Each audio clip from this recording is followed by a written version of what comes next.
طبعا كلنا عارفين النهارده ذكرى ايه. 1 2 3 4 5 6 وبس. فاكرين العنوان ده ولا مش فاكرين؟ فاكرين بيبو وبشير، بيبو والجون، ولا مش فاكرين؟ كل الناس فاكره التاريخ النهارده ده حصل ايه بالظبط.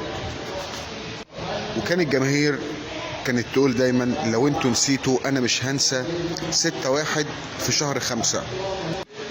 طبعا كلنا عارفين الماتش ده ومجرياته وبيبو وبشير وبيبو والجون، وماتش كان ممتع وماتش كان جميل، وكان الدوري جميل في الوقت ده.